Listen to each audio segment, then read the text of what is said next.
زیادہ دے رہے تھے، اپنی بصیرت اور حکمت کے مطابق تالیف قلب کرتے ہوئے کئیوں کو کم دے رہے تھے۔ بعض عاقبت نا اندیش جو مصطفیٰ کی حکمت اور بصیرت کی عظمت کو نہیں سمجھتے تھے، ان کے ذہنوں میں خیال آیا کہ قربانیاں محنتیں تو ہماری زیادہ ہیں اور مال غنیمت عطا کسی اور کو زیادہ کیا جا رہا ہے۔ جب یہ خیال آیا، یہ بات آقا علیہ السلام تک جا پہنچی، حضور نے ان کو جمع کر لیا حنین کے میدان میں، اور بخاری شریف کی کتاب المغازی باب غزوۃ الطائف فی شوال سنۃ 8 غزوہ طائف کا باب کتاب المغازی، اور یہ حدیث حضرت عبداللہ بن زید بن عاصم رضی اللہ تعالیٰ عنہ روایت کرتے ہیں صحیح بخاری میں۔ آقا علیہ السلام نے انصار سے خطاب کیا۔ اب یاد رکھ لیں ترجمہ، وَوَجَدَكَ ضَالًّا فَهَدَىٰ وَوَجَدَكَ عَائِلًا فَأَغْنَىٰ۔ آقا نے صحابہ کو، معاشر انصار کو، انصاریوں کو خطاب کر کے فرمایا فَقَالَ يَا مَعْشَرَ الْأَنصَارِ أَلَمْ أَجِدْكُمْ، قرآن کے لفظ دیکھیے، أَلَمْ أَجِدْكُمْ ضُلَّالًا فَهَدَاكُمُ اللَّهُ بِي۔ اے انصار، کیا تم کو گمراہ نہیں پایا تھا اور اللہ نے مجھے بھیجا اور میرے صدقے گمراہوں کو ہدایت دے دی۔ وَكُنْتُمْ مُتَفَرِّقِينَ فَأَلَّفَكُمُ اللَّهُ بِي، اور تم بے یار و مددگار تھے، یتیما متفرق تھے، بکھرے ہوئے تھے، رب نے میرے صدقے سے تمہیں ایک کر کے پناہ دے دی۔ وَكُنْتُمْ عَالَةً وَوَجَدَكَ عَائِلًا فَأَغْنَىٰ وَكُنْتُمْ عَالَةً فَأَغْنَاكُمُ اللَّهُ بِي، اور تم بے یار و مددگار محتاج تھے، خدا نے میرے صدقے تمہاری جوڑیاں بھر دی۔ وہ تینوں آیتیں جو قرآن میں سورہ والضحیٰ میں تھی، حضور نے اپنے خطاب میں انہی کو مضمون بنا کے بیان کر دیا۔ یہ بخاری شریف تھی۔ اب اسی حدیث کو مسلم شریف سے بھی سن لیں تاکہ پتہ چل جائے کہ جو ترجمہ دے رہا ہوں یہ متفق علیہ ترجمہ بزبان مصطفیٰ ہے۔ یہی روایت آقا علیہ السلام تک جب بات پہنچی، وہی روایت تو آقا علیہ السلام نے حضرت عبداللہ بن زید سے روایت، عن عباد بن تمیم عن عبداللہ بن زید ان رسول اللہ صلی اللہ علیہ وسلم لما فتح حنینا قسم الغنائم فآتى المؤلفة قلوبهم فبلغوا ان الانصار يحبون ان يصيبوا ما اصاب الناس فقال رسول الله صلى الله عليه وسلم فخطبهم فحمد الله واثنى عليه ثم قال يا معشر الانصار، اے معاشر الانصار، الم اجدکم ضلالا فہداکم اللہ بی، کیا تم کو گمراہ نہیں پایا تو اللہ نے میرے ذریعے سے تم کو ہدایت دے دی۔ ووجدک ضالا فہدا، انا قلت معنی هذه الآیہ ووجدک ضالا، ضالا هو مفعول مقدم ومعناه ووجدك یا حبیبی وجدک فہد اللہ بک ضالا ووجدک فاغنى بک عائلا، وصدق رسول اللہ صلی اللہ علیہ وسلم قال یا معشر الانصار الم اجدکم ضلالا فہداکم اللہ بی، کیا تم گمراہ نہ تھے، تمہیں گمراہ نہیں پایا تھا، اللہ نے میرے صدقے تمہیں ہدایت دے دی۔ وَآلَةً فَأَغْنَاكُمُ اللَّهُ بِي، اور اللہ نے تمہیں عائل پایا، محتاج پایا، میرے صدقے تمہیں غنی کر دیا، جولیاں بھر دی۔ وَمُتَفَرِّقِينَ فَجَمَعَكُمُ اللَّهُ بِي، تمہیں متفرق منتشر پایا، میرے صدقے سے، میرے ذریعے خدا نے تمہیں ایک طاقت دے دی۔ تو دوستو، یہ ہے خدا کا درود جو وہ مصطفیٰ پہ پڑھتا ہے، یہ اس کا درود ہے جو مصطفیٰ پہ پڑھتا ہے۔ اور کبھی کہتا ہے نون والقلم وما یسطرون ما انت بنعمت ربک بمجنون، قسم کھا کر نون اور قلم کی اور قلم سے لکھی گئے حروف کی، فرمایا میرے محبوب جو لوگ آپ کو مجنون کہتے ہیں جھوٹے ہیں، تو اللہ کی رحمت سے مجنون نہیں ہے۔ اللہ نے کس طرح آقا کی عظمت اور تمکنت کا اظہار کیا اور حضور کی تعظیم اور تکریم کا سبق ہمیں یوں دیا کہ وہ انبیاء کا بھی ذکر کرتا ہے۔ تمام نبیوں میں حضور نے فرمایا کل انبیاء میں 5 نبی سب سے بلند۔ امام حاکم مستدرک میں روایت کرتے ہیں اور امام بزار مسند بزار میں روایت کرتے ہیں، امام حاکم فرمایا سید الانبیاء 5،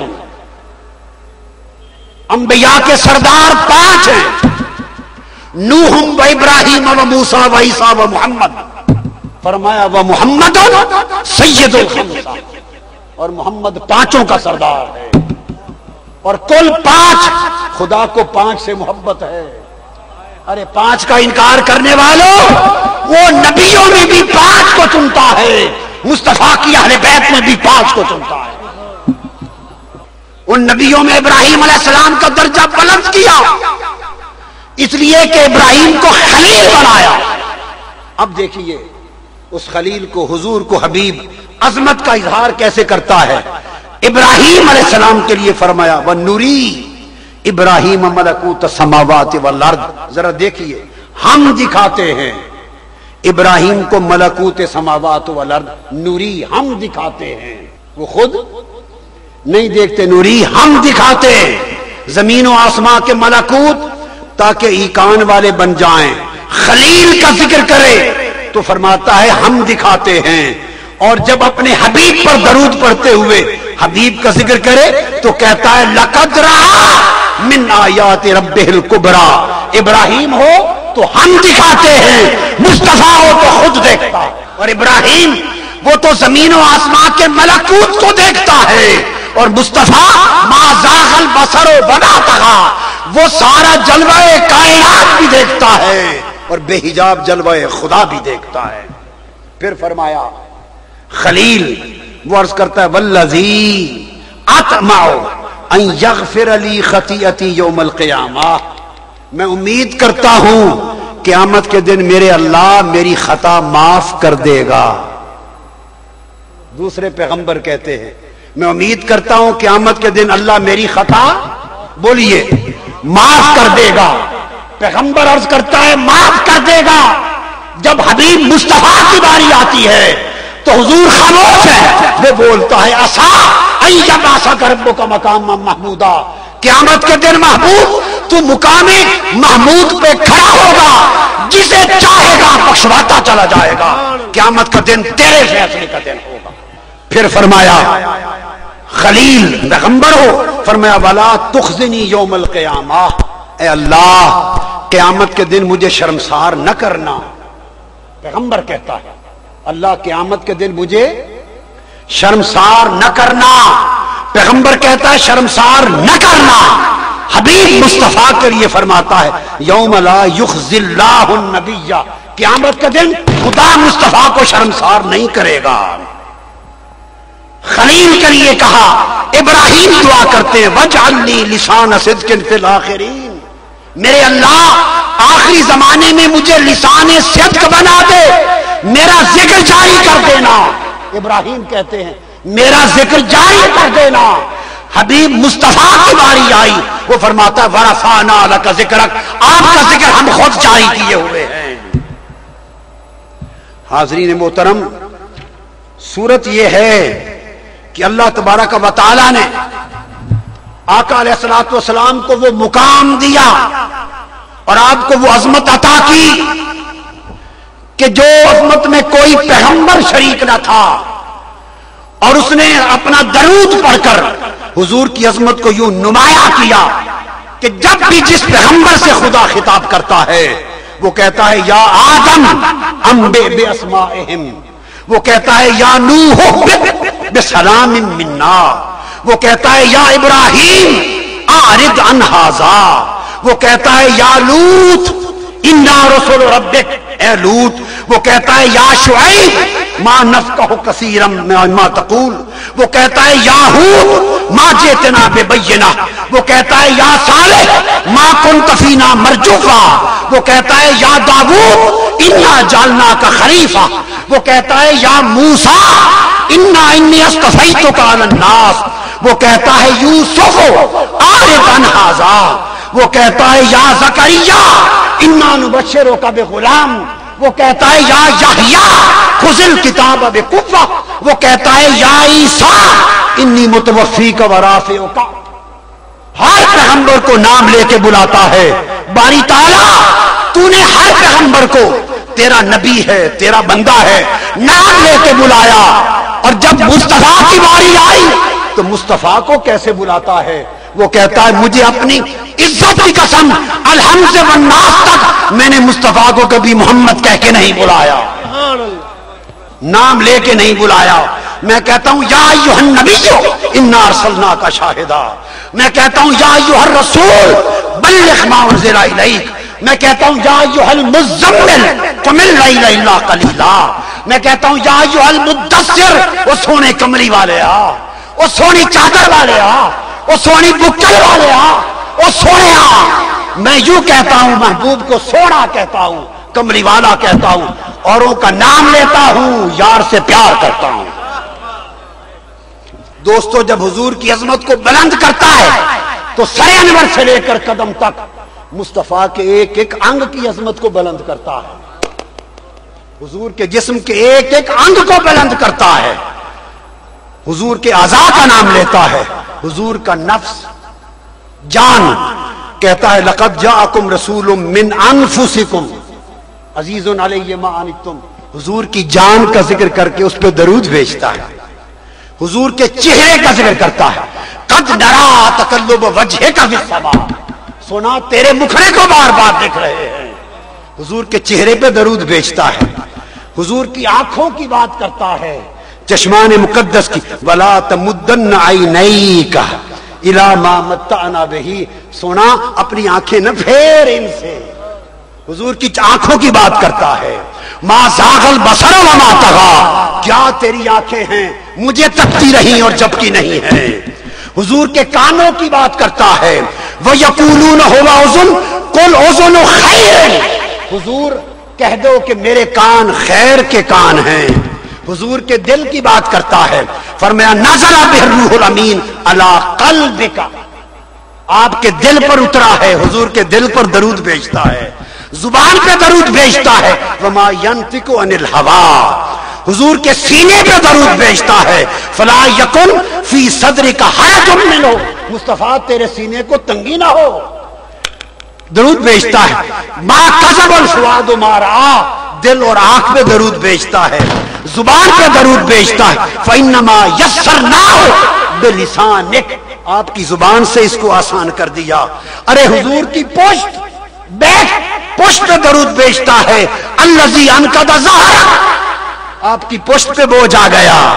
محبوب حضور کے ہاتھوں پر درود بھیجتا ہے. ولا تجعل یدک مغلولۃ الی عنقک. اپنے ہاتھوں کو گردن پر نہ باندھ. ہاتھوں پر درود ہے، گردن پر درود ہے، دائیں ہاتھ پر درود ہے. لاخذنا منہ بالیمین. دائیں ہاتھ پر درود ہے. ولا تخط بیمینک. اپنے ہاتھ اور قلم سے لکھا نہ کر. وما انزلنا علیک القرآن لتشقی. مصطفیٰ کے قدموں پہ درود ہے. محبوب اتنا کھڑا نہ ہو کہ تیرے قدموں پہ ورم آ جائے. لقد خلقنا الانسان فی احسن تقویم. مصطفیٰ کی صورت پہ درود بھیجتا ہے. انک لعلی خلق عظیم. مصطفیٰ کے اخلاق پہ درود بھیجتا ہے. لعمرک انہم لفی سکرتہم. آپ کی پوری عمر پہ درود بھیجتا ہے. لا اقسم بہذا البلد. مصطفیٰ کے شہر پہ درود بھیجتا ہے. ووالد وما ولد. مصطفیٰ کے نسب پہ درود بھیجتا ہے. مصطفیٰ کے میراث پہ درود بھیجتا ہے. یہ بات کو ختم کرنے پر آ رہا ہوں دوستو. یہ وجہ تھی کیونکہ مصطفیٰ کی عظمتیں دکھائی تھی، تعظیم و تکریم کا سبق دیا تھا. اس لیے صحابہ کرام مصطفیٰ کے گرویدہ تھے. وہ دیکھتے تھے کہ جب خدا مصطفیٰ نماز پڑھتا ہو، قد نرا تقلب وجہک فی السماء، حضور نماز پڑھتے ہو تو خدا حضور کے مکھڑے کو دیکھتا ہے. جب نماز میں خدا مصطفیٰ کے مکھڑے کو دیکھتا ہے تو وہ کہتے تھے پھر ہم نماز میں مصطفیٰ کا مکھڑا کیوں نہ دیکھیں. حضرت انس بن مالک روایت کرتے ہیں 5-7 مرتبہ صحیح بخاری میں حدیث آتی ہے انس بن مالک ان ابا بکر، حدیث ہے صحیح بخاری کی، کان یصلی لهم فی وجه النبی الذی توفی فیہ حتی اذا کان یوم الاثنین وهم صفوف فی الصلاۃ فکشف النبی صلی اللہ علیہ وسلم ستر الحجرہ وینظر الینا وهو قائم فتبسم ویضحک کان وجهه برکۃ مصحف فہممنا ان نفتتن من الفرح برؤیت النبی صلی اللہ علیہ وسلم وناکس ابو بکر علی عقبیہ لیصل الصف وظن ان النبی خارج الى الصلاۃ وارخى الستر واشار الینا نتم صلاتکم. صحابہ کہتے ہیں خدا کی قسم 3 دن بیت گئے تھے مصطفیٰ کا چہرہ تکے ہوئے اداس تھے. حضور علی تھے، ابو بکر جماعت کراتے تھے، حضور باہر نہ آئے تھے، نماز پہ کھڑے ہو گئے، فجر کی نماز تھی، ابو بکر نماز پڑھا رہے، ہم صفوف فی الصلاۃ، ہم نماز کے اندر کھڑے پڑھ رہے ہیں. نماز افاقہ ہوا، حضور نے گھر کا پردہ اٹھایا، تکا میرے غلام کیسے نماز پڑھ رہے ہیں، منظر دیکھنے کے لیے آئے، خوش ہوئے، تبسم کیا ہوئے، حضور کے چہرے پہ تبسم مچل گیا. صحابہ کہتے ہیں خدا کی قسم تبسم کنا چہرہ یوں لگا جیسے قرآن کھل گیا ہو. لوگوں پوچھتا ہوں کہ وہ گھر، وہ دروازہ تو اس وقت بائیں کندھے کے اخیر پہ تھا، صحابہ قبلہ رخ تھے، ریاض الجنہ میں قبلہ رخ تھے، جالی مبارک کا دروازہ اینڈ پر تھا. اگر کوئی نماز پڑھ رہا ہو آنکھیں جھکی ہو تو بائیں کنارے پہ کون نظر آتا ہے؟ کوئی مسکراتا نظر آتا ہے؟ جب بائیں کنارے پر دور فتبسم ویضحک کان وجہہ برکۃ مصحف، وہ جو مسکرا رہے تھے، بولو خدا کی قسم حالت نماز میں جھکی نگاہوں کے ساتھ صحابہ نے مصطفیٰ کا چہرہ کیسے دیکھ لیا. کوئی صورت نہ تھی، ہاں ایک سنت خدا تھی، خدا کی سنت تھی. قد نرا تقلب وجہک فی السماء، انہیں خیال تھا کہ خدا بھی تو مصطفیٰ کا چہرہ نماز میں تکتا ہے، ہم نے تک لیا تو کیسے ٹوٹ جائے گی نماز. جب چہرہ مصطفیٰ سامنے آیا 3 دن کے بعد، اللہ کی عزت کی قسم وہ عاشقان مصطفیٰ تھے، وہ طالبان دید مصطفیٰ تھے، وہ گلیدہ گیسوئے مصطفیٰ تھے. انہیں نماز بھول گئی، انہیں کعبے کی سمت بھول گئی، انہیں سجدہ گاہ بھول گئی، انہیں رخ قبلہ کے بھول گئے، سب کے چہرے سوئے چہرہ مصطفیٰ پھر گئے. عقل کہتی تھی چہرے نہ پھیرو، کعبہ ادھر ہے. عشق کہتا تھا اگر کعبہ ادھر ہے تو کعبے کا کعبہ ادھر ہے. عقل کہتی تھی چہرہ پھر گیا نماز قضا ہو جائے گی. عشق کہتا تھا نگاہوں کی قضائیں، نمازیں جو قضا ہوں پھر ادا ہوں، نگاہوں کی قضائیں کب ادا ہوں. انہوں نے سمت کعبہ چھوڑ دی اور مکھڑا یار کے تکنے کو نماز بنا لی. اس کو علامہ اقبال نے کہا ازاں ازل سے تیرے عشق کا ترانہ بنی،